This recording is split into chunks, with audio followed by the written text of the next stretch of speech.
Chapter 14. The forest seems darker than usual. Shadows shift with the wind, the leaves and branches making menacing shapes in the filtered moonlight. Between the shadows and the soft rustling, I don't even notice Fairfax until he steps from the darkness a dozen feet away from where I stand.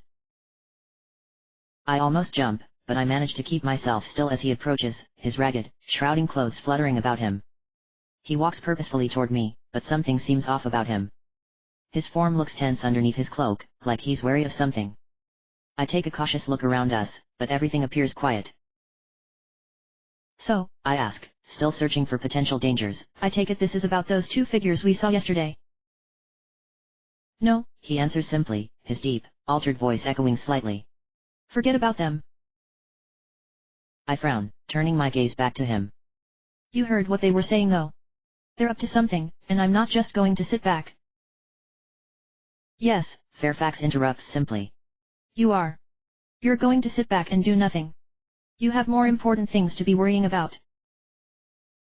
You heard what they were saying, I whisper back harshly. This isn't some little Noxian scheme. They're planning something big, and it has to do with that caravan that entered the academy. You know, the one with all that extra equipment and soldiers? How do you expect me to not do anything? Because, if it comes to that, I will take care of it. The sheer force behind his words make me rock back on my heels, and I turn away from him. I should trust him, I know I should, but something about those figures unnerves me. Fairfax is right though, I can't focus on them if I want to stay at this academy. I need to be able to win tomorrow in at least one of my duels. Any other questions? He asks, folding his arms as he stares at me. No, I say, shaking my head. Let's just get training. Alright then, he says with a nod. You've improved as much as you're going to be able to in hand-to-hand combat with the short time we've been given. We'll focus on weapons training from now on. I want you to go through every attack and defensive maneuver you know, pretending to fight an invisible opponent. I give him a short nod, and get into a wide-legged stance, grabbing my sword's handle lightly. Fairfax steps away, walking to a small hill before stopping and watching me intently. I take a deep breath in, and close my eyes. Going through every attack and defense is going to take some time, especially if I want to pull them all off as close to perfectly as possible. For that, more than anything else, I need focus, the same level I have when I cast my spells. So, I breathe deeply, and calm my heartbeat, silencing it until each beat is no more than a small tremor. Then I relax my muscles, starting with my arms and working my way down all the way to my toes. Once I get them relaxed, I tense them all up as quickly as I can, and then I relax them, trying to do it just as swiftly. I go through that routine a few times, effectively stretching my muscles for the quick turns and moves I'm about to do. I didn't have to worry about straining my physical body when I was fighting in my shell, but I'm not about to handicap myself because I'm too lazy to do proper techniques and stretches. Eventually, I get each muscle to tense, stretch, and relax as fast as they're going to go, and I give a short nod to myself. Alright, then. Now my mind. I focus on my heartbeat and muscles, delving into the control I have over them. Everything else I shut out, letting my breaths become my new sense of time. When everything is gone but myself, I slowly start to open up my senses one by one. First is touch. My body reports a few pains I've accumulated from the duels and I shut those back out quickly. Other than those, my feet are only slightly sore and blistered from running so much, and my back hurts. I can't imagine sleeping so restlessly helped it much. I gently push those away, and then I turn to my outer feeling of touch. I feel the softness of my clothes, the smooth, refined cloth barely whispering over my skin. The dirt is soft and pliable underneath my feet except for the occasional pebble. The leaves crunch and crinkle softly underneath my shoes, which feels odd without the accompanying sound. The air is cool, and my skin prickles with goosebumps. I would be cold and shivering if I wasn't so focused. Last is the feel of my sword, the rough cloth wrapped around the hilt, and the polished wooden sheath held in my left hand. Then I do taste. My mouth feels stale and dry, like I haven't been drinking enough water. I lick my lips, a soft pang coming from the left corner where the skin has begun to chapter. I clear my throat softly and then move on. Smell. The smell of the forest fills my nose. The dirt smells fresh, like it has just enough rain to stick together and not crumble but not too much to be mud. The trees have that ever-present smell of bark and sap, the fresh earthy tones that make me feel out of place compared to the city's aroma. Even the air seems to have a smell to it, coming in crisp and fresh, the way it does when the temperature is cooler at night. It reminds me of all the times I stayed up late from studying or practicing magic and looked up at the stars. Hearing. The forest is quiet except for its usual sounds. Bugs chirp and squeak, their noises making an odd, lulling background noise. A few birds occasionally cry out and flap their wings, but they stay mostly quiet, either asleep or silent in their vigils. The only other sound is the stirring of the trees as the wind softly brushes through the leaves and branches. I try to listen for Fairfax's breathing, but I don't hear it. He must be keeping it quiet so I can focus on my meditation. I open my eyes. The darkness surrenders to my sight quickly, and everything seems more clear than usual. About half the trees still have their leaves, the other half barren in the changing season. I carefully look at the terrain of the path I stand on and then the space around me. I take special note of Fairfax's location, any trees that might get in my way, and any odd bumps or piles of leaves I might trip on. Other than that though, I see nothing else of interest, so I stop, focusing on the air in front of me. And then I begin. I start with a simple Yato, whipping my katana from its sheath with unnatural speed. Instead of stopping to resheath my blade though, I twirl it in my right hand as I toss my scabbard away with my left. Then I grab the sword with both my hands, and settle into a wide stance, blade pointed high in the air. I decide to go for the attacks first.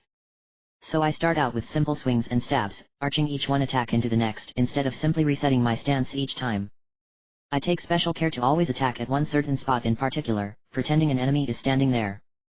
Once I finish my simple strikes, I move into my combination ones that play off the momentum of my previous swings. I keep myself in the same position though, making sure not to move myself from my spot.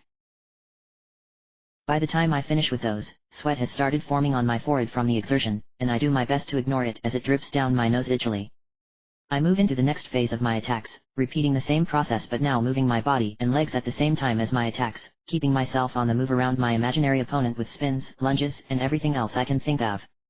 It reminds me of dancing, not just because of my dream either, but because I prefer this style to the straight-up standing my ground and fighting. This feels more natural and strong, like my swings come faster, and I'm able to react quicker. Those take up less time, mostly because I'm able to play off my sword's momentum with my body. Once I finish my attacks, I move into my defense. My arsenal here is a lot more limited mostly because I don't have the physical strength to defend against head-on attacks, so I have to rely on parries and dodges. I still have a few tricks though, and I use my dancing experience to my advantage, placing weight on my feet and toes as I bend away from imagined sword slashes with speed anyone else would slip or fall at. I even manage a backwards flip, landing on my feet in a couched position, my sword pointed at my enemy. I slowly stand up, walk over to my scabbard, and then sheath my sword, letting my focus slip away gradually. My vision blurs as exhaustion hits me, my pain returning to me with renewed vigor. My wounds ache, I think I popped a blister on one of my toes, and my back burns. My lungs drink in each breath thirstily, and I take a moment to let the dizziness of everything hitting me at once pass. Fairfax walks over to me, nodding a few times to himself. Alright, a few things we have to go over, he says slowly, as if thinking to himself. First of all, you have very good control of your positioning, balance, speed, and, well, your body in general. Your strength in combat is definitely agility, so you need to keep using that. Never stand still, and don't be afraid to use those moves. If you do, you should be able to beat everyone including Jackson. Really? I frown, trying to slow my breathing. But Seth and Jackson both seem to be trained soldiers. How am I supposed to beat their combat training? There's a big difference in the way soldiers fight and the way duelists fight, Fairfax says with a wave of his hand. Soldiers train to fight together, using each other's strengths and presences to their advantage. They focus on discipline and not taking risks. On the other hand, duelists train to focus on only themselves and their opponent. A good duelist knows their limits and when to push them, taking risks that a soldier wouldn't because of their commitment to teamwork. So you're saying Jackson won't know how to go up against me because my style's unusual? Theoretically, he says with a nod. He's used to fighting safely, and if you take risks like a duelist would, it will throw him off. You've got to get used to using your strengths and pushing them past where your opponent thinks their limit is at. In short, you play safe, and you play into their hands. What about the others? I ask. Like the nobles? Won't they have training in dueling? They will, but you've shown you can beat them or at least tie with them when you're just playing safe. If you go on the offensive and start pushing your duelist skills, they won't stand a chance.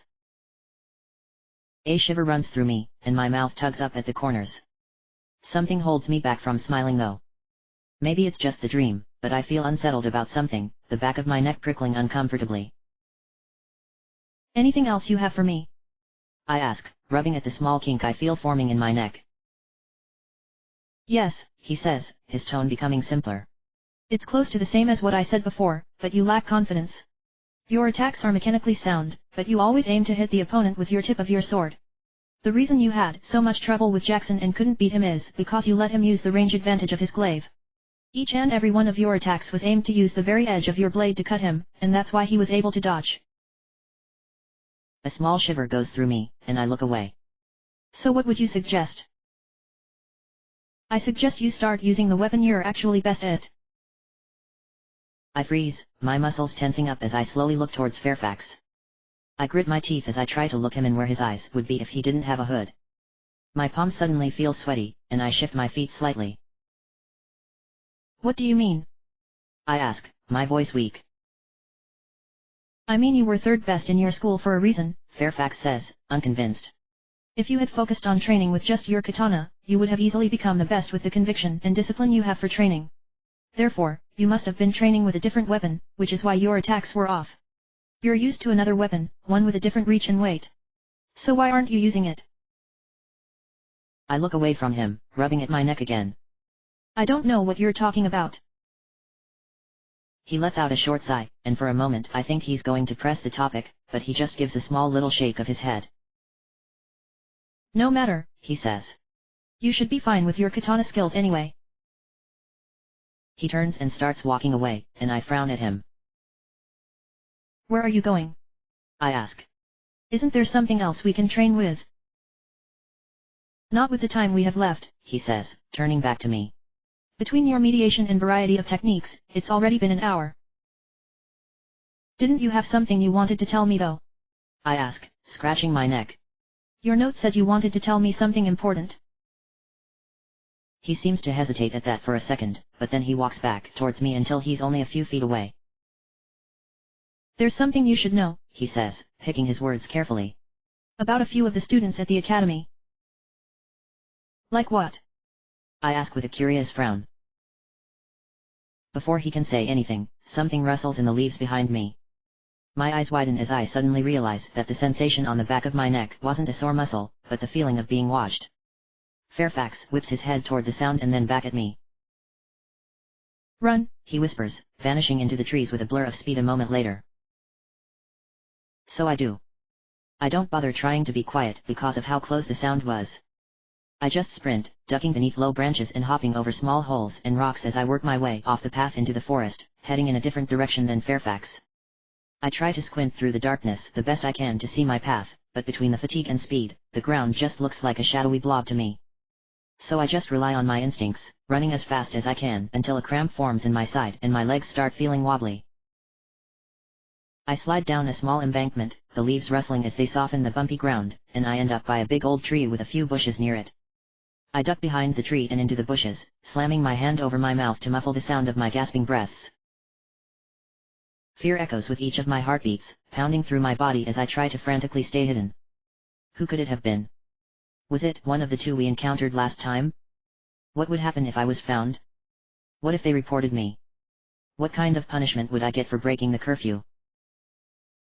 I manage to finally slow my breathing, even if my heart is still racing, and I take a look around the tree slowly, searching for any sign of whoever was watching Fairfax and I. Think he'll find us here? A voice asks jokingly from right next to me. I let out a short gasp as I whip myself around and fall backwards out of my hiding place, scrambling to my feet with my sword clutched in my left hand. Sadon stands there, leaning against the tree with a smile on his face. He wears a simple, black, long-sleeved shirt and dark combat pants along with heavy boots. The metal studs along his jawline and nose gleam in the soft moonlight as he steps towards me, his mouth curling in a cruel smile. Tisk, tisk, tisk, he says, waving a finger back and forth at me. You aren't supposed to be out here this late at night. It's against the rules. I swallow, slowly grasping my sword's hilt with my right hand. I say nothing though, watching his eyes. They have the same look he has during the duels. They shine with excitement and hunger like a hunter ready to make his move after a long wait. His smile turns into a thin line as he sees me grab my sword, and he clasps his hands behind his back. Draw that sword, and I'll kill you, Sadon says. His words don't ring with anything. No malice, no threat, no emotion. It sounds like a teacher, lecturing on something they know forward and backward. To him, drawing my sword would have only one result for sure, and that would be him having to kill me. I swallow again, relaxing my hand on the hilt, but I don't draw it away. Good, Sadon says, his smile returning. Now, I'm going to give you a chance. Who else was out here with you? I don't know, I answer quickly, and Sadon shakes his head in disappointment. Don't you, though? Ah well. That's okay. I'm sure there's a way we can convince him to show himself somehow. He raises his voice as he speaks, looking around the forest as if expecting an answer, but he gets none in return. He just smiles more though, and his hands return to his sides as he bounces on his toes a few times. Very well, then, Sadon nods. I suppose we should get down to business without him then. So, Arya, you've broken one of my rules. For that, you obviously need punishment. Seeing as there are no other teachers here to help me figure out what sort of thing would be correct, I will have to come up with one myself. My eyes widen, and I take a few steps back from him as I begin to realize what he's going to do. My hand clenches back on my sword, and I hurriedly begin to call up and focus my magic to be used. Here's what we're going to do, Sadon says, sickly green eyes flashing. You are going to run through this forest. I am going to attack you, and you will defend yourself. If you attack me, I will attack back with greater force. We will play this game of hide and seek until dawn, or until your partner shows himself. Deal? Fear wraps around my bones, almost sharp enough to be painful. I try to say something, but my throat is too dry. I take a quick look around the forest, but I'm alone. Again. You're going to torture me, I whisper, my voice shaky. For breaking curfew? Yes. Nausea hits my stomach hard, and I feel bile rise in my throat. I almost let out a quick laugh, but the fear makes me swallow it down. He's exactly what I thought he was, the typical, sadistic Noxian only in life for cheap thrills and fights. I don't feel surprised or particularly angry, and why should I? It's part of their nature to be like this. I know that by now all too well. Sadon's going to hurt me, and I can't even fight back. Sure, I can defend myself, but that means nothing if he starts using magic. When mages duel, going on defense is equal to giving up on winning the fight. Spells are as fast as thought, and trying to come up with the exactly correct counter to an opponent's spells over and over again is a sure way to die. He's going to hurt me, and there's nothing I can do. Run along now, Sadon says, putting a hand over his eyes with a grin. I'll give you a whole 2 minutes to run, and I won't even look. Promise. If you can make it back to the academy in that time, I'll even let you off free.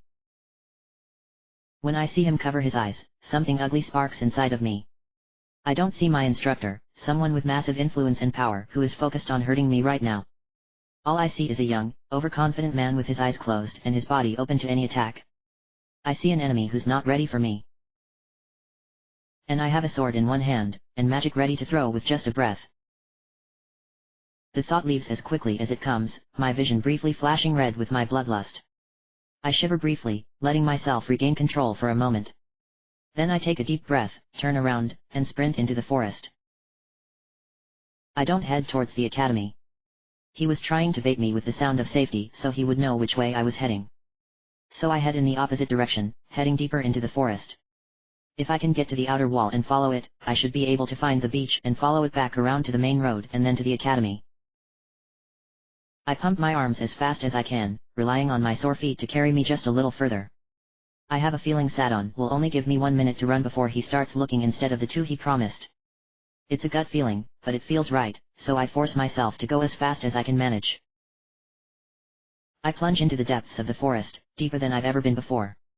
I try to keep track of how many seconds pass as I run, but I lose count 20 seconds in. The trees give way to a large clearing as my legs start to turn to jelly, and I burst into it gasping for air. Odd pieces of machinery lay around the entirety of the clearing, and I recognize them after a moment as the digging equipment that was brought to the academy with the caravan on the first city day.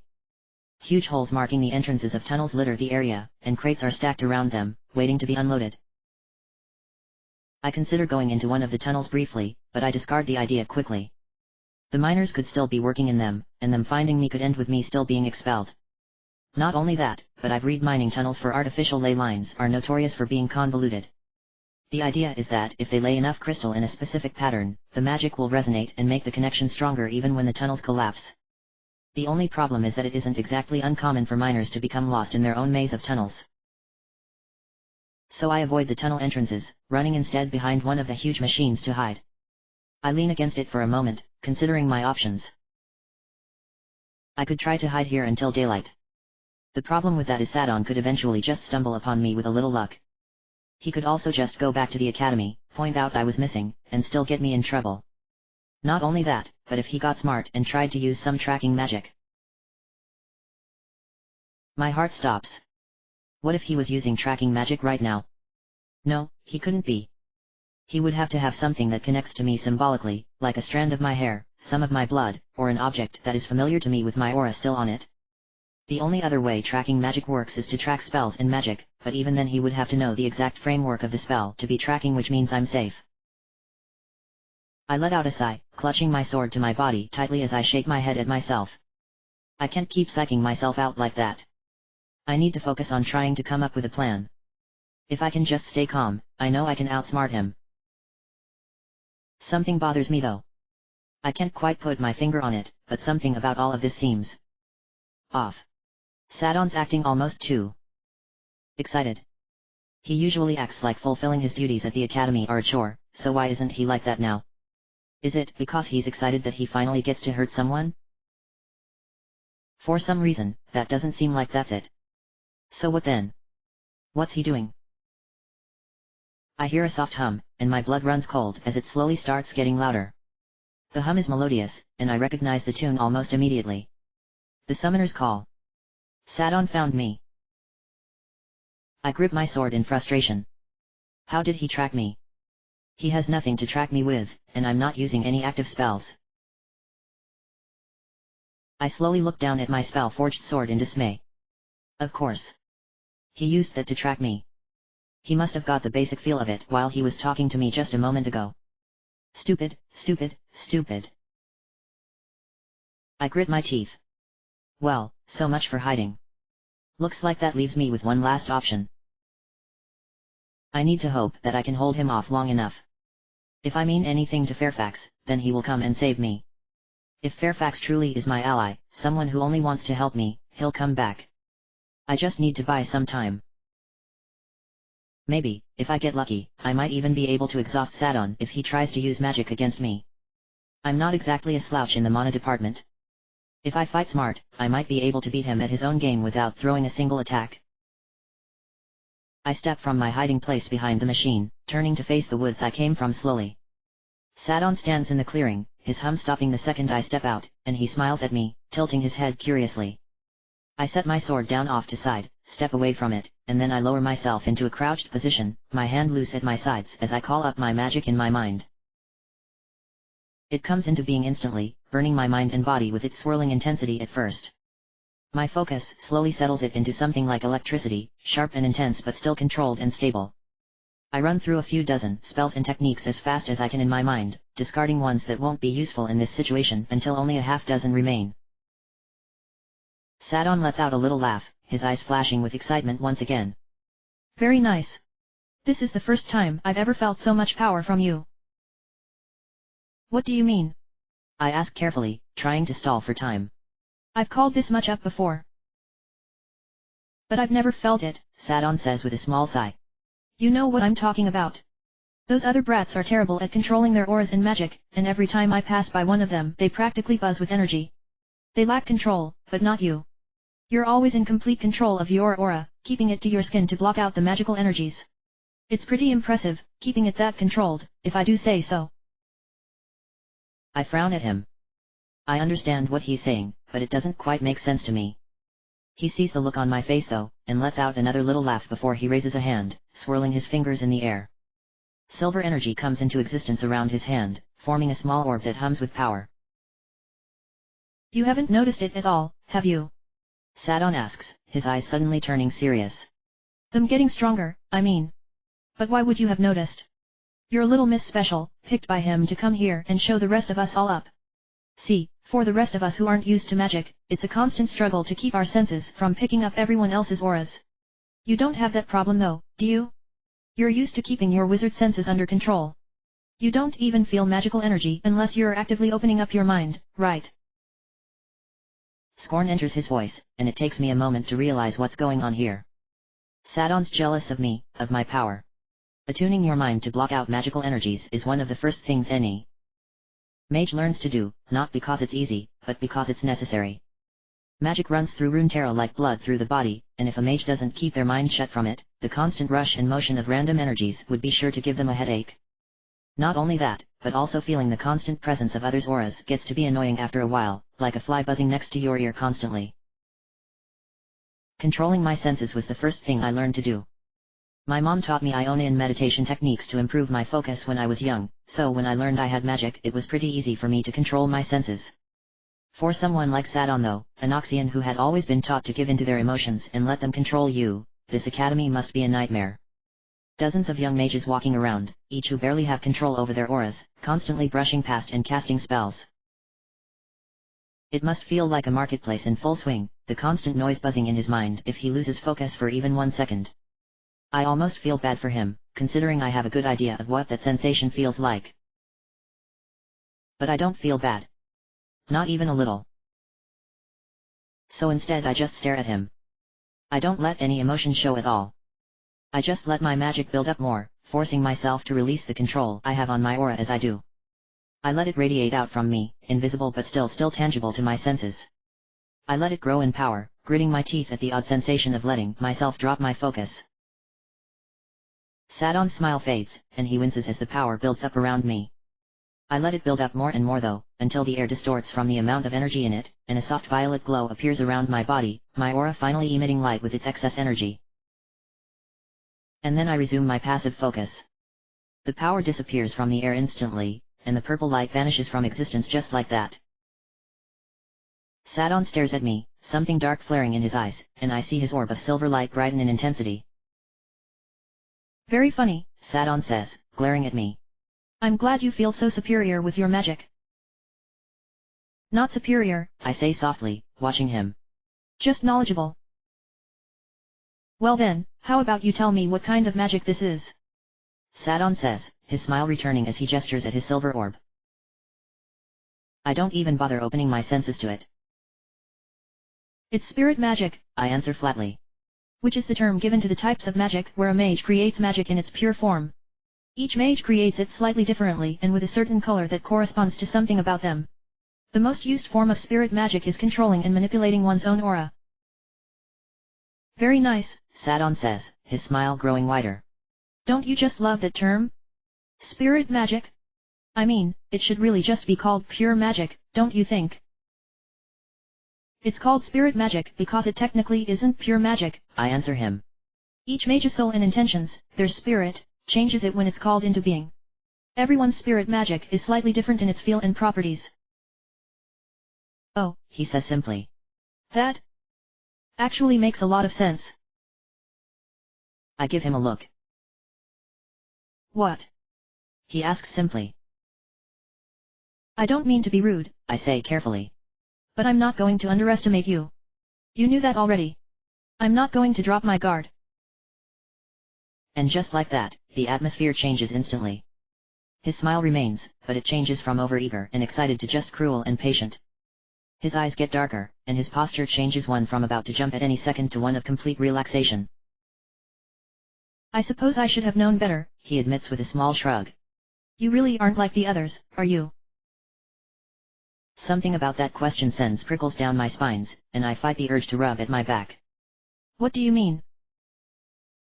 Every other Ionian I've met is an imbecile, Sadon says, peering at me almost curiously. They think that us Noxians need to be redeemed or something. They think we're broken and need to be fixed. It makes them underestimate us. What they don't realize is that we want to be like this, that it makes us strong. You don't do that though. You don't see us the same way. I've seen you around those friends of yours. You're always tense and wary of them, like you don't trust anyone. Why is that? What made you see us so differently? I fight the urge to look away from him. Memories flash through my mind, and I fight them off with clenched hands. I focus on keeping my magic under control. I shouldn't be so upset by his words. I mean, they're true after all. Still, something about the way he says them makes my skin crawl. Well, no matter, Sadon says with a sigh. I guess I've given Fairfax enough time to feel my magic being used. He's had time to come and save you. Now it's time to face your punishment. Without any circumstance, he throws the orb of silver light at me, and it screeches as it soars through the air. It happens within the blink of an eye, moving as fast as an arrow from a bow. I didn't expect it to move that quickly. It doesn't matter though, because I'm still ready for it. I cross my arms into an X shape in front of me, and imagine a shield of solid energy. Sadon's orb abruptly stops inches in front of me as it encounters my shield, and the opposing powers make it come into view. A vaguely domed screen of violet energy flashes into existence where our energies collide. The force of his orb hits like a warhammer, and I feel my feet get pushed back a few inches in the dirt along with my shield before I manage to stop it in its tracks. I grit my teeth, desperately focusing on maintaining my shield as I feel his orb tear at it with screaming power, fighting to break through. I know a lot about magic. I've practiced with it a lot, and I consider myself quite good with it. All of that means nothing in combat like this. Sadon's will collides against my own as I battle to keep his spell at bay, its cold intensity shredding through my power. My basic shield relies on my willpower being stronger than that of my opponent's spell, and that I can power it longer with mana. Considering my aptitude test results, I felt like I had pretty good chances at fighting Sadon off. Now I realize the truth. I was wrong. Sadon is a lot more powerful than I thought he would be, and his spell almost completely disintegrates my shield before I even have time to strengthen it. The sheer force of it rips at the dirt when some of its energy gets deflected, scratching into the ground and even cutting clean through rocks. I can't lose though. Not here, and not with magic. This is my specialty, not his. I will win this fight. And with those thoughts, my shield suddenly resurges with a subtle snap of power, and his orb screeches harmlessly against it as its energy fades to nothing. I drop to my knee, panting for breath. Sadon stares at me, looking slightly impressed. I force myself to stand up, but fatigue makes my knees shake and vision blur. All of this after blocking only one spell. I grind my teeth in frustration as I stare at him, thinking furiously about my next move. I should have expected this though. Sadon didn't get his position here for nothing. I guess I just thought I wouldn't have an issue because I was able to hold off the other 9 in my sublevel with a shield so easily, but that had been a bad assumption. The spell back then had been already prepared for me, and all I had to do was supply energy. This was completely different. This was me creating the framework of a spell, powering it, adjusting it to the force of his attack, and also controlling my energy the whole while. In short, this combat magic was completely different than the magic I had been using before in the training room against the others. Nice, Sadon says, slowly raising a hand towards me, palm facing me and fingers extended. But I wonder if you're ready for this. I feel magic surging through him, and I only have a single, surprised second to realize what he's about to do. Screech, he says, his word whispering with power as he closes his hand into a fist. An orb the same size as the last one blazes into existence instantly, flying at me like a comet. I don't have time for any spells, so I rely on my instincts. I move, spinning my body backwards and slightly to the side of his spell. The spell misses me by a hair's breadth, grazing the back of my jacket as I spin away. His attack screams into the darkness before hitting a tree with one more loud, metallic screech. The bark explodes, and the tree falls over a second later, slamming into the ground. Sadon laughs as I try to regain my balance from my frantic dodge. Incredible. You even know about word magic. This is getting interesting. He whips another hand at me in the same exact motion as before, and I see his mouth begin to move, power surging in him once again. I move at the last second, ducking beneath this one before I break out into a run, circling around him as I try to weave the digging equipment between him and myself. He just laughs, extending another hand. Screech. Screech, screech, screech, screech. Each word sends another comet of power at me, and I somehow manage to dodge them all as he tries to hit me. The ones that miss splash against the metal equipment harmlessly, but the ones that hit the ground and tree explodes with a, well, screeching sound. I guess Noxus isn't exactly known for their originality, but still. He could have at least tried to give it a cooler name. I almost laugh as another blast of power flies by my face where I would have been if I hadn't come to a complete stop and reversed directions. Here I am, criticizing his choice of spell names when I should be worrying about how I'm going to get through this. I guess that's a good thing though. It means I'm not scared. I frown as I continue running. Why am I not scared? These spells would certainly hurt if they hit me, so why don't I feel afraid? Something about all this feels too showy, like he's playing for an audience instead of actually focusing on hurting me. Does he just want to get Fairfax that badly? An orb flies by me, exploding the ground where I would have been standing if I didn't swerve at the last second. Figure out motives later, Arya. Focus on surviving now. I duck behind a metal drill of some sort, stopping myself as I think swiftly. He's using spirit magic. I tried to create a shield in front of me of my own spirit magic, but that had been a mistake, trying to power it away from my body constantly without wasting any energy. His spell had the advantage because he could just throw a bunch of power into each orb and let them fly, where I had to power my shield with energy at a constant pace, meaning I had to adjust to each orb's individual strength. All in all, that one block from me ended up wasting way too much of my mana, focus, and energy.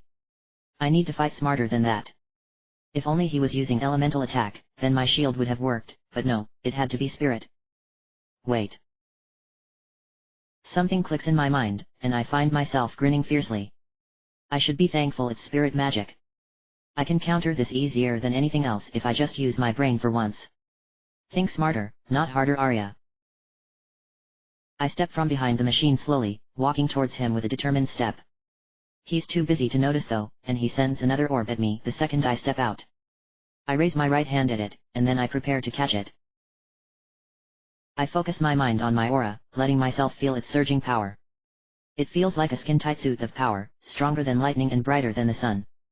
I take that power, and push more energy into it as I direct it to condense into reality.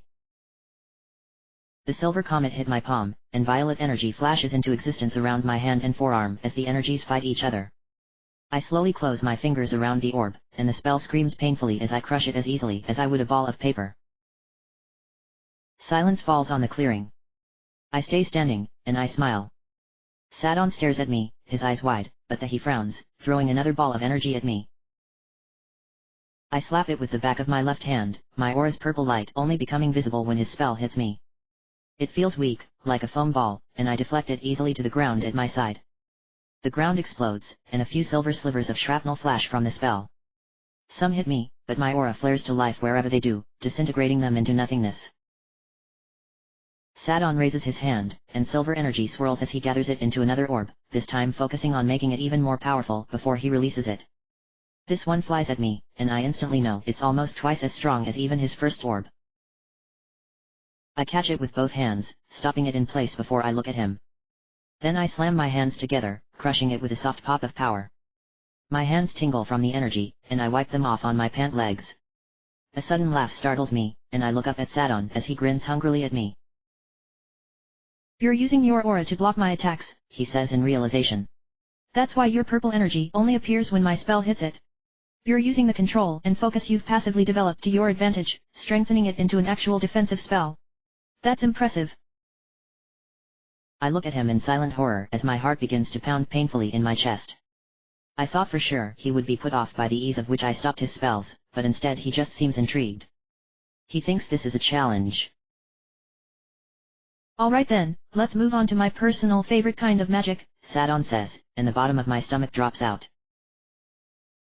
Every mage tends to lean towards certain types of magics. No one knows why, but most just assume mages have an easier time using magics that fit their personalities. Each mage has roughly 3 specialty magics that they are especially good at. The only thing is, it usually takes mages years of training and study to figure out which one they are best at. But when they do, and something in Sadon's tone tells me he's figured his out. Sadon raises a hand, throwing silver specks of light into the air around him in a spray of light. Then he closes his hand, and the light seems to condense into bright little slivers of something. Then he points his other hand at me with a smile. Rend, he says, and dozens of silver lines explode towards me. These move faster than anything I've ever seen before. If it weren't for my instincts warning me that something was off, I wouldn't have been ready. I throw myself to the right, managing to dodge a good portion of the slivers. I land on the ground with a soft thud, rolling to my feet quickly. I stare at Sadon, ready for his next attack, but he just smiles and points at me. I carefully look down at myself. I thought I managed to dodge a good portion of his attack. I thought wrong. Small little tears in my jacket and pants mark where the slivers hit and cut through me, leaving thin scarlet line in their wake. I gasp as a few dozen burning cuts suddenly blaze painfully into existence. Combined with my exhaustion, it's too much, and I fall to my knees. The cuts feel like a razor blade sliced into me, and alone, 1 or 2 wouldn't have been too bad. Together though, they burn at me, taking away my breath. I push myself back to my feet, stumbling forward. Blood starts to trickle from my various wounds, hot and wet as it soaks into my clothes. Something drips down my cheek, and I touch my hand to it. My fingers come back red. I slowly look to the ground, and I see a drop of blood splotch from my chin into the dirt below. I wipe at the long cut on my cheek, smearing the blood, and as I do I notice something gleaming in my forearm. I look closer, and I see that it's one of the silver slivers Sadon threw at me. It sticks out of my arm, and I pull it out with a soft groan, blood spurting gently as it comes free. I raise it to my eyes, squinting at it. It's a piece of metal. Sadon used magic to create several dozen shards of razor-sharp metal and threw them at me for fun. That would explain the burning sensation of the cuts, at least. But still, I've never heard of a wizard who specializes in metal before. Is there a name for that? Would they still technically be a geomancer? Metalomancer? No, that's not a word. I shake my head slightly, wincing in pain at the action. The pain's constant burning is making me lose focus, and that's something I can't afford right now. Ready for round 2? Sadon says, and I look up just in time to see him condense another cloud of shrapnel above his head, throwing it at me with a harsh little laugh. I raise my hand, creating a translucent wall of violet energy between me and him. His attack slaps into my thick shield uselessly, the metal disintegrating with short, grating shrieks of protest. I rub sweat from my brow as I let the shield fall, and when it does, Sadon's gone. I have all of half a second to process that before something grabs me from behind and throws me into one of the sides of a metal drill. My back slams into it painfully, taking the air from me, and I straighten only to have a hand wrap around my throat and begin to squeeze. Sadon stands in front of me, his left hand squeezing my throat and his other gathering silvery power. I grab his hand as he shuts off my air to a mere trickle, and I try in vain to pry his hand off. You sure you want to do that? Sadon asks emotionlessly. Attack me, I mean.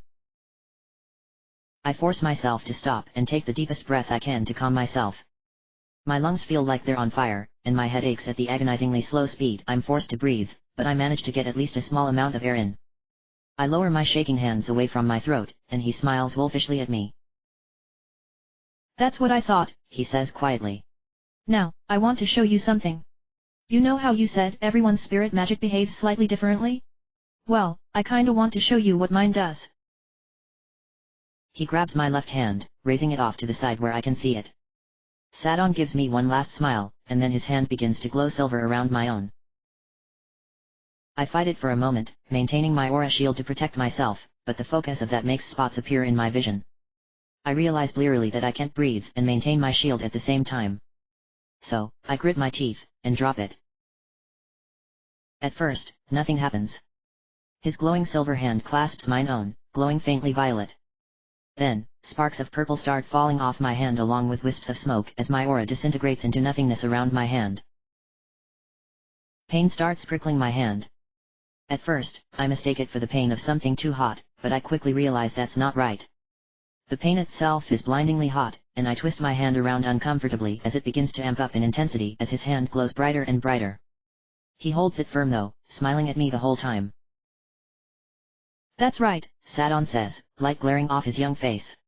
My spirit magic, my aura, causes pain. It makes your nerves feel as if they're taking direct damage. You aren't technically being hurt, but your nerves don't realize that.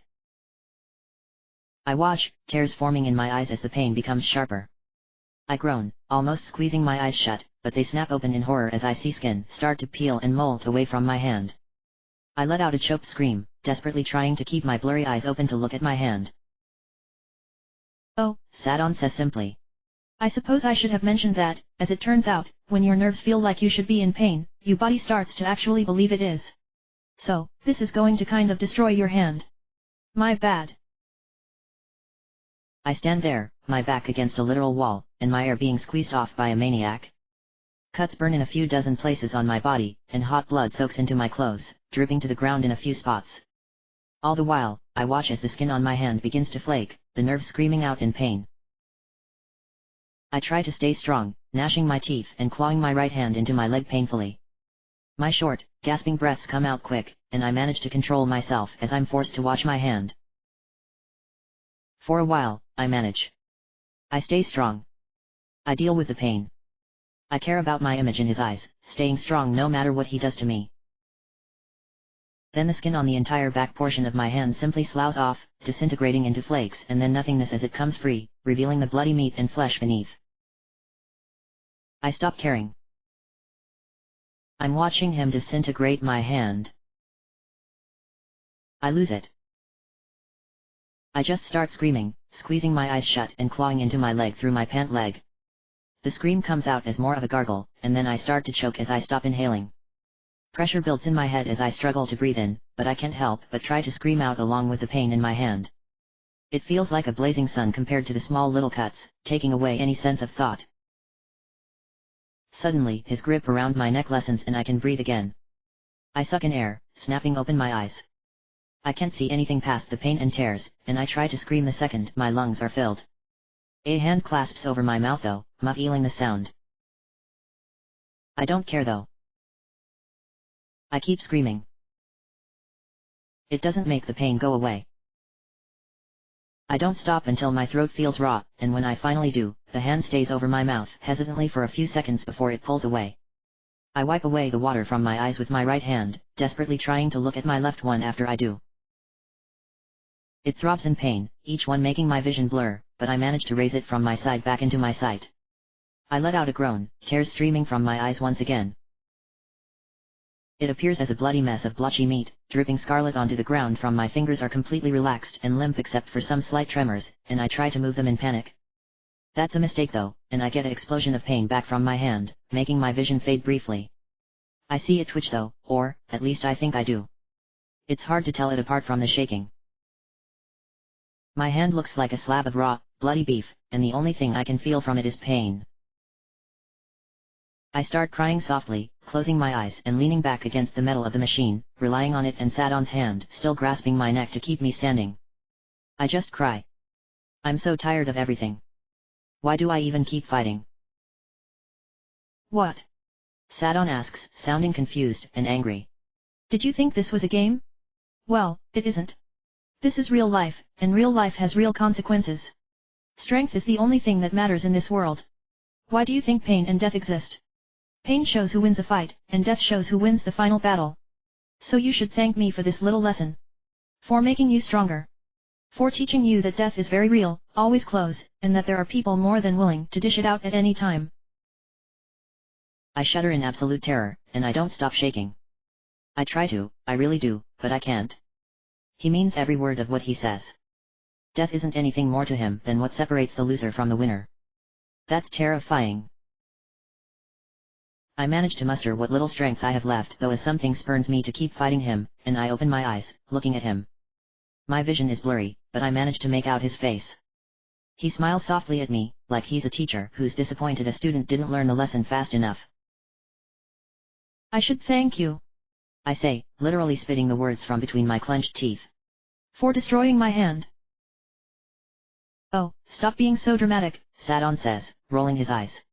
I didn't do any permanent damage. I know they make you Ionians frail, and I wouldn't want to upset Fairfax by maiming his little pet girl. Oh, I spit out. Well, thank you oh so much for your consideration. I regret the words once I say them, but the pain makes everything process too slowly to let me stop myself. I almost flinch as I see Sadon smile at me, but I don't think notices underneath my shaking form. No problem, he says nonchalantly. I try to make every moment teachable. I'm afraid we still have a problem though. Oh? I ask, looking blearily towards my left hand and the puddle of blood expanding on the ground beneath it. Yeah, Sadon says, scratching his head with a frown. It's not sunrise yet. It takes me a moment to decipher his meaning, but I let out a groan when I do, pain pounding in my head from the collection of wounds. He told me this would last until Fairfax showed himself or until sunrise, and neither had happened yet. Which meant... Kind of thought he would have come out by now, Sadon says, almost confused. I thought for sure you were special to him. Guess not, hey? Oh well. We'll just have to make sure you at least learn your lesson. He raises his hand, silver energy glowing around it, and for a second I'm scared he'll grab my face. The energy condenses around his fingertips a moment later though, forming small metal talons that fit to his snugly around his fingers with razor-sharp points. He raises his clawed thumb to my left cheek, stopping abruptly to look at me. Balance in all things, right? He mocks, letting out a laugh as he pushes his thumb into my skin. I squeeze my eyes shut as I feel the cut open, and he slices it to the exact length of the other one. Blood starts oozing out, making the left side of my face just as hot and wet as the other. As he pulls his hand away, he twitches it suddenly, creating another cut underneath the one he just made. I gasp out in sudden surprise as it slices deeper into me. Sorry, I slipped, he says apologetically. Don't worry though, I'll make it even on the other side. His hand blurs, opening up another cut just as fast, and I squeeze my eyes shut at the stinging pain. Here, let me help you keep your eyes closed, he says, brushing away hair from my forehead lightly. A second later I feel him slash cuts across my forehead in quick, jerky motions. More pain shoots from my head, accenting my headaches, and a second later thick liquid drips down over my eyebrows. Well, I think I've run out of room up here, Sadon says with a sigh. Guess we'll move on to your arms and legs now. And he does. I feel him opening cuts all over me, but it feels far away, almost like it's not important. Compared to my aching, burning left hand, the hot stinging cuts are nothing. I do keep track of them though with almost a clinical-like focus. He opens up 4 on my upper and lower arm, skips over my mangled hand, and moves onto my leg. Again, 4 cuts on my upper leg, 4 on my lower. He switches the hands he's using, grabbing my neck with his right one now. I almost fall when he does, but he manages to catch me just in time and shove me back up. A tingle of energy later, and he begins cutting my right side, his left hand now also covered in spiked fingers. Each of his cuts are fairly shallow compared to the shrapnel wounds he gave me. They won't scar, but they still hurt. A lot. In fact, the pain of all the cuts starts to overwhelm me, and nausea swirls in my stomach. I feel his hand move to my belly, and he slices a line into each of my sides before stopping. Don't worry, he says, sounding almost sympathetic. We'll skip doing your torso because that would just be weird. And Fairfax would murder me in my sleep. So I'm thinking we'll just wrap up with another 20 or so cuts on your back. What do you think? Should we go for 50 just to make 100 counting the shrapnel wounds? Bile rises in my throat, and Sadon releases me just in time for me to fall to my hands and knees before I throw up onto the ground. I wipe away the blood from my eyes, but when I open them everything is hazy and dizzy. I fall onto my side and roll onto my back, looking up tiredly at Sadon. Something tugs at the back of my mind. The pain seems less intense when he's not in direct contact with me for some reason. I search my mind for an answer, but my thoughts are sluggish and slow. I need to buy some time. SS top, I slur out weakly. PP please. Jay just stop. Why? Sadon asks, tilting his head questioningly. I can't just stop your punishment early. We're only halfway done. T2M much, I gasp out, my eyes fluttering. T2M much blood. I see can T. He kicks me in the side. Just when I didn't think the pain could get any more intense, his boot slams into me, pressing into the cuts, and I let out a breathless scream, squeezing my eyes shut. Look at me, he says, his voice colder and more intense than I've ever heard before. I open my eyes. His face is completely serious, lacking any hint of his previous amusement or playfulness. He bends down on his knees, lowering himself to my level. He reaches out a finger, and I watch as he dips the talon into one of the small pools of blood and starts swirling it gently around as he stares at me. I've seen what a person looks like when they die from blood loss, he says, his voice sounding far away and lost. I know how much blood a person can lose before they lose consciousness just by looking at them. I've seen the amount of blood it takes to drain someone's body. So, If I say you're fine, then you're fine. I'll even finish up quickly so you won't faint until you walk back to the academy. So don't lie to me. Ever.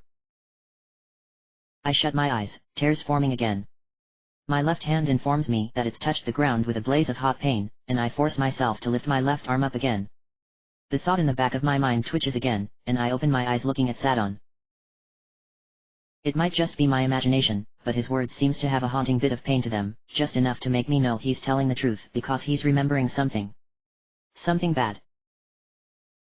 It could just be my own pain though, and not his. Either way, it makes something in me snap, and something else starts surging up with my pain, giving me the strength to speak. Do you want me to beg? I ask, choking down another wave of nausea. Is that it? Do you want me to beg to make the pain stop? Well, Sadon says, looking down at me. I'm not going to lie, it would be kind of nice. He doesn't say it with any malice. No, he just looks at me like a young guy only 4 or 5 years older than me, with an innocent look of hope on his face, like he's about to get something he's been wishing for. I start laughing. Everything snaps into place as I realize why the pain feels less when he isn't holding me, and the realization is hilarious. I can't help it, and I don't bother trying to stop. It starts as just a wheeze at first, it slowly grows to a little laugh, taking the small breaths I can still have away from me. I laugh at him, watching him in exhaustion as he stares at me blankly. You're just a kid, I gasp out, a smile forming slowly. I mean, I realized you were young, but you really are just a kid, aren't you? I'm 21, he says, scrunching his eyes in confusion. That just makes me laugh harder. Oh wow, sorry, I didn't realize you were a whole 5 years older than me. I'm talking about how you act, not your age. His face flickers for a moment, and I can see I'm getting to him, so I keep pushing. What? I ask with a smirk. Haven't you figured it out yet? The truth. What truth? He snaps back, and I smile wolfishly. The truth is, that this amount of pain is nothing, I snarl at him. What, you thought this was enough to break me? To make me hate you? To scare me? Well. Honestly, yes, Sadon says, scrunching his eyes at me. Yes I did. Like I said, I spit out, closing my eyes softly. This is nothing. Go ahead. Keep hurting me. Go further, I dare you. Go on. If you're so tough and scary, then hurt me more than just a few paper cuts. He doesn't say anything, and I feel his hesitation. It sparks something in me, a fire in my belly that flows through my veins with the pain. I open my eyes. That's right, I whisper, staring up at him. You can't, can you? I figured out your little plan here. You figure if you hurt me enough, my partner will come out and save me. You made a mistake though. These wounds are nothing to me, you coward. If you're going to use me for your plan, at least give me the decency of going all out. That gets to him. His jaw sets, and his eyes look down on me in thinly veiled rage. You're telling the truth, aren't you? He asks quietly. This amount of pain really is nothing to you. That's right, I spit out. It hurts, but that's nothing new to me. You can try to act all tough, but you're just a kid trying to pose like he's this big scary guy. You couldn't truly hurt me even if you wanted to though, because you're scared of what would happen to your position at the school. You scared of what Dumont would do. Of what Fairfax would do. You coward. Stop, he says, the word carrying enough force to make me shiver. What? I ask, ignoring the fear. You thought this would be enough to scare me? A few dozen paper cuts and a flayed hand? I'm not stupid. I may be bleeding a lot, but these aren't bad at all. You could cut me 100 more times, and I'd still be fine. My hands looks nasty, but the skin will regrow in a few days. You only took off the first layer of skin, coward. Stop calling me that, he says with a stuttering sigh. It's starting to get annoying. All of this, I say, gesturing at myself with my right hand, is just pain. That's all. It took me a while to realize it, but you're enhancing it with your spirit magic, aren't you? The intensity's been slipping between high and low for a while now. You actually had me there for a while, but it's all just a trick of your magic, isn't it? His eyes slowly track over to mine, and I meet his gaze. He doesn't say anything, and I let my focus shift back to my aura. Every cut from his metal has left a shred in my aura's presence, and I can feel his own aura inserted into my wounds. I force my aura over my cuts and hands, making it regenerate with an effort of will and some energy. The pain disappears as his magic is forced outside of each cut, and even my hand dulls to just a slow, throbbing pain like I scrapped my hand. Yeah, I say, gasping in exertion from making my aura regenerate so quickly. That's what I thought. This isn't a real beatdown, it's just a ploy to make me scared. To make me beg for help.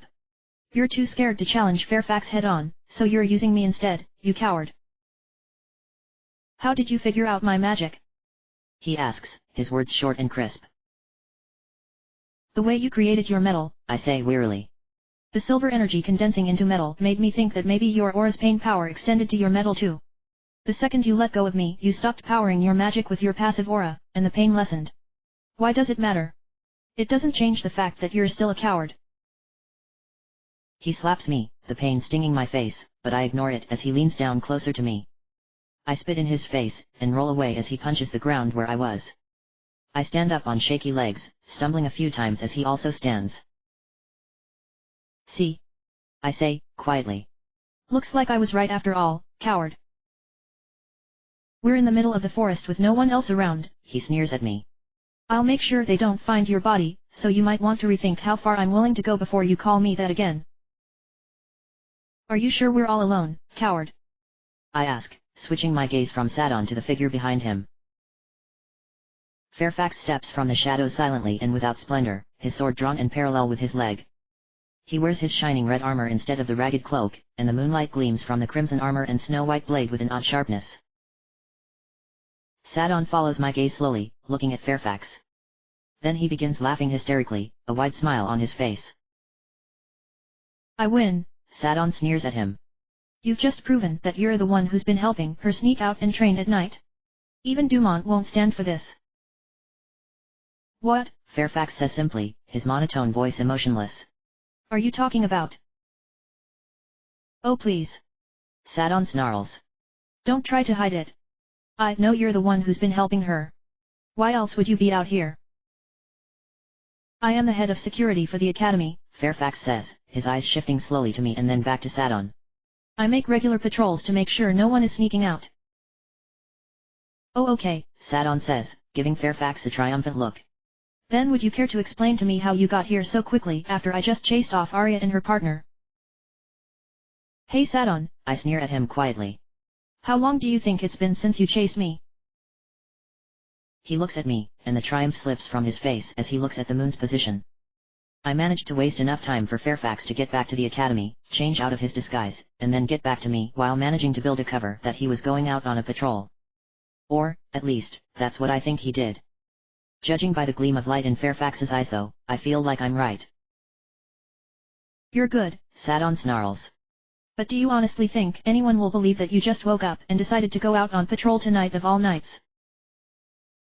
If the guards who are under my command want to keep their jobs and all their limbs, Fairfax says slowly, like he's talking to a child. Then yes. I fully expect them to deliver that story. I wonder who Dumont will believe more. You, or me, and 5 others I talked to before I left. Energy flares around Sadon, silver and sharp, and he slowly rolls his neck. What happens if I decide to take you on right now and settle the score? What happens then? Then we get to see, Fairfax murmurs, slowly raising his blade to point at him. Who's stronger? Your sword doesn't scare me, Sadon spits on the ground. Fairfax the Untouched. Don't tell me you honestly think your sword will protect you from my magic, the one I specifically developed for you. I guess we'll find out, Fairfax says with a shrug.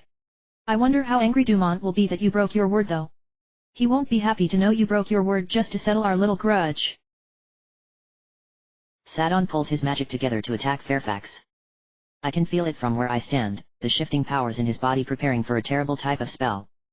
I pull my own power together though, getting ready to throw up a shield between Fairfax and Sadon the moment he shows what kind of magic he's using.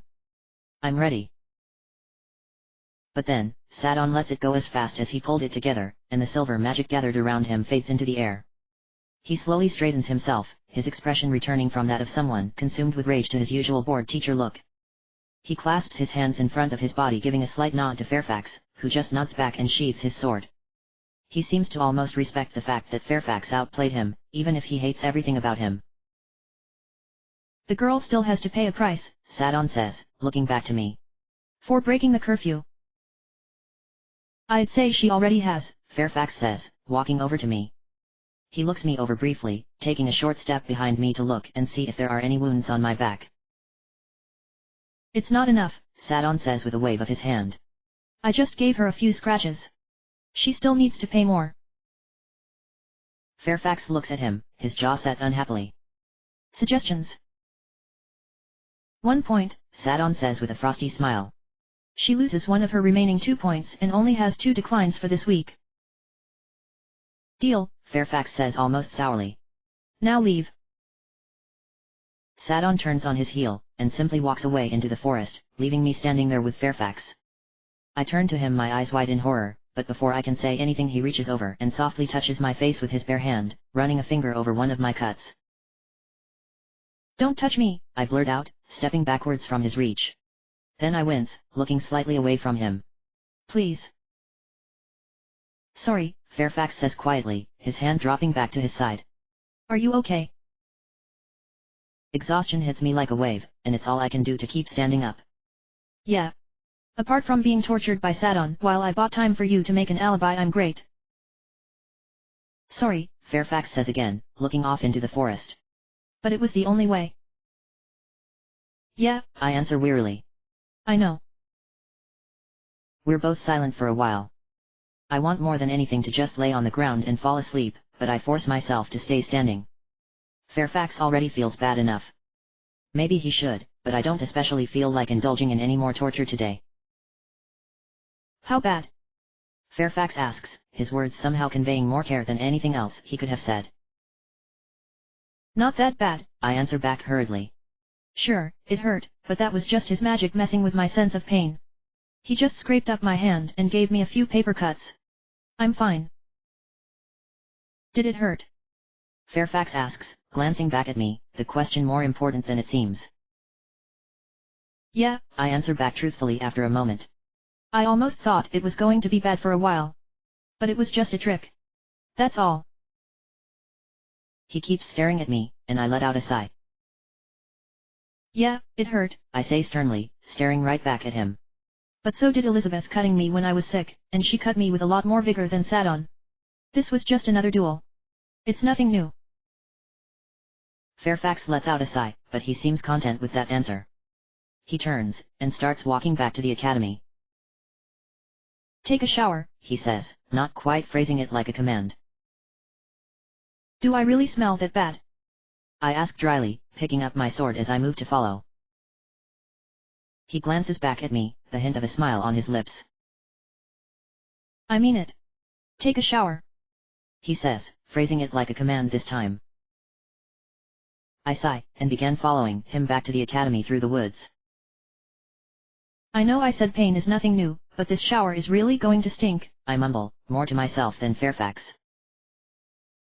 It won't afterward, Fairfax responds from in front of me. What's that supposed to mean? I ask with a frown. He doesn't answer me though, and I don't bother asking again. We walk the rest of the way back in silence, leaving me to my thoughts. I meant what I said to Fairfax. Sadon's little plan to hurt me was good while it lasted, but now that it's over, I don't feel particularly any more bothered than I did before my duels.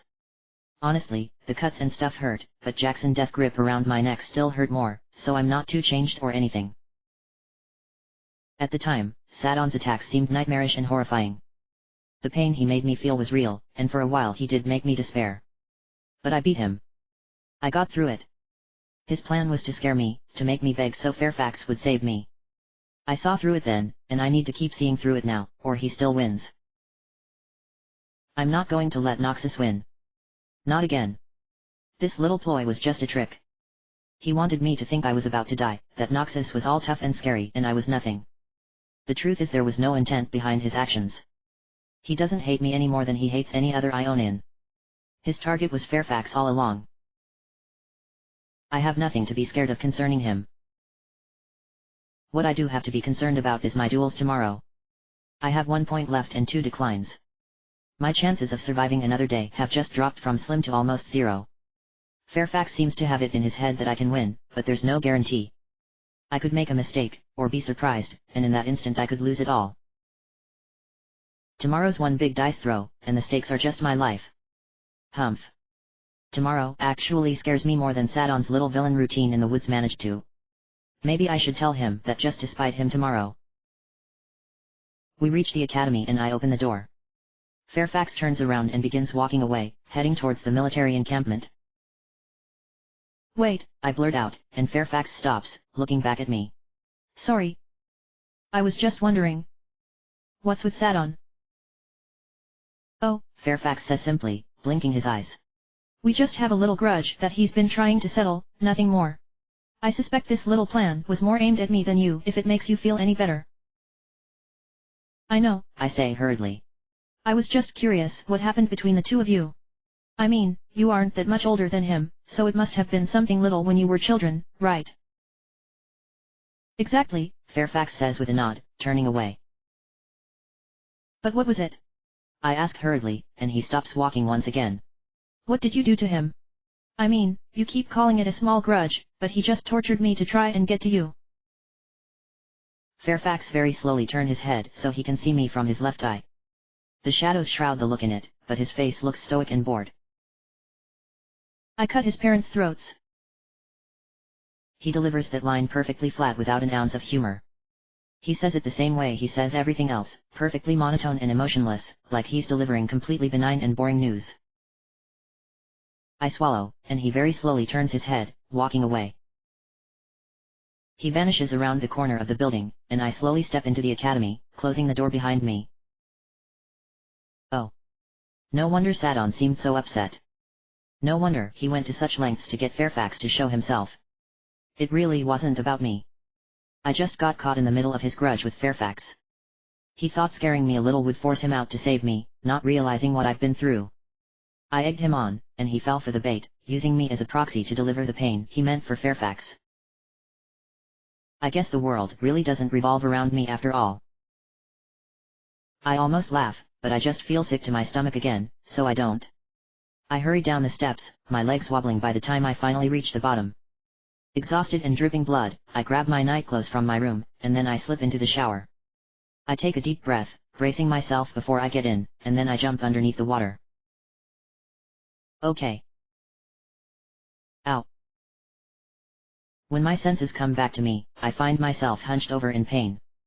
I don't think I let out anything more than a hiss of pain, but if I did, oh well. The nice, warm, safe, and sleeping people will just have to cope. I let the water wash over me, stinging my wounds and my hand especially, but I do my best to ignore it and clean out the cuts. Eventually, the pain starts to slowly fade, and I let out a sigh as I begin to enjoy the warmth of the shower, scrubbing the blood from the cuts away. Some of it has dried by now, but I just scratch and scrub it harder until it comes off. Wait. What? I frown as I look back over one of the scratches I just cleaned dried blood off. It didn't hurt when I was doing it, and that probably has something to do with the fact that there isn't a scratch there anymore.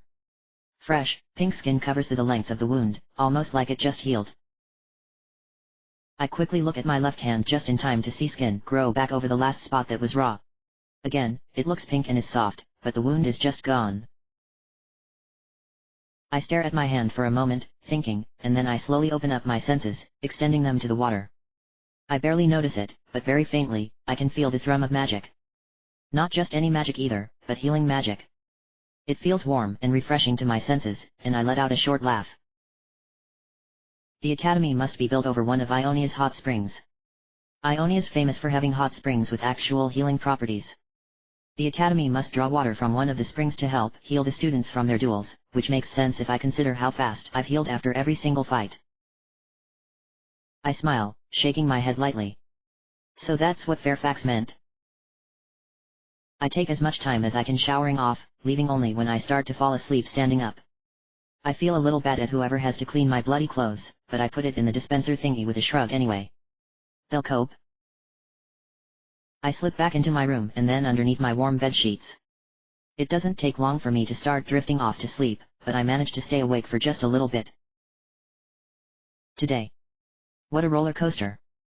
Between Alex and Seth's infighting, Xander's possible betrayal, the dream memory, and then Sadon's plan, it really hasn't been one of the best. I let out a soft sigh, pulling my sheets over me even tighter. I feel drained both mentally and physically. Good thing I don't have anything important going on tomorrow. I mean, it's not like I have 2 duels and only 1 point left. I'm sure the nobles will be empathetic and go easy on me because Sadon decided to be sadistic. Heh. Sadistic. More like satanistic. Alright. Now I know it's time to go to sleep, so I let the exhaustion flood over me, extinguishing my worries. Tomorrow is tomorrow. I'll deal with it. I will win, because if I don't, I'll die. At least I'm not going to feel pressured or anything. I chuckle lightly, and by the time I finish, sleep finally takes over my thoughts,